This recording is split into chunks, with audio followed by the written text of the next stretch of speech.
राम, ये श्रीमद् भगवद गीता द्वितीय अध्याय है और श्लोक संख्या 47। तेरा कर्म करने में ही अधिकार है, उसके फल में कभी नहीं। इसलिए तू कर्मों के फल का हेतु मत हो तथा तेरी कर्म न करने में भी आसक्ति न हो। भगवान ने स्पष्ट कर दिया कि तेरा कर्म करने में अधिकार है। कर्मण्येवाधिकारस्ते मा फलेषु कदाचन। अर्थात जब लोग ये कहते हैं कि भगवान ने ऐसा कर दिया, भगवान ने वैसा कर दिया, भगवान ने बम फोड़े, भगवान ने किया ये सब, तेरा कर्म करने में अधिकार है, उसके फल में कभी नहीं।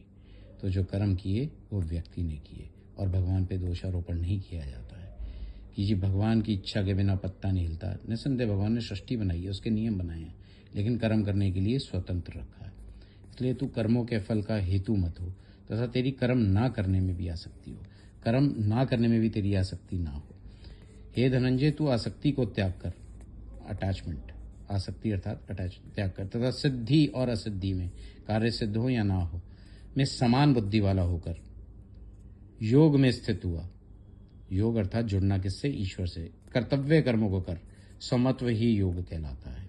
अर्थात जो कुछ भी कर्म किया जाए उसके पूर्ण होने ना होने और उसके फल में संभाव रहने का नाम स्वमत्व है।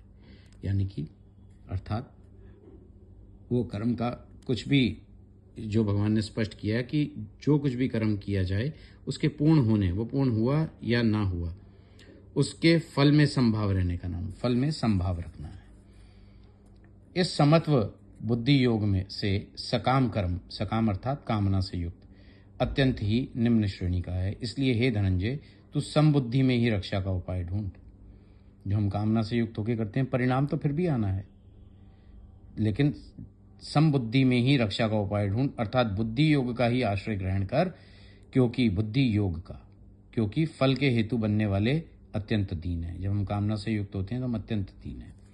और समत्व बुद्धि युग, समबुद्धि युक्त पुरुष पुण्य और पाप दोनों से को ही इस लोक में त्याग देता है, अर्थात उनसे मुक्त हो जाता है। इससे तू समत्व रूप योग में लग जा। यह समत्व रूप योग ही कर्मों में कुशलता है, अर्थात कर्म बंधन से छूटने का उपाय है। तो कर्म की प्रेरणा दी भगवान ने या कर्म योग की प्रेरणा दी, इस पे विचार करिए।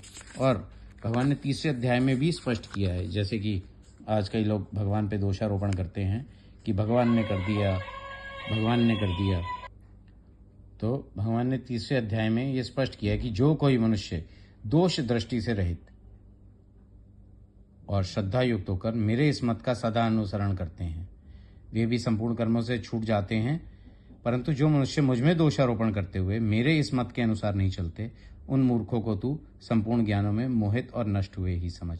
ये तीसरे अध्याय का 31वां और 32वां श्लोक है। अपने सनातन धर्मशास्त्र स्वयं पढ़ लें, नहीं तो उसकी आड़ में जो बताया जाएगा वो ही स्वीकार करना पड़ेगा। जय श्री कृष्ण।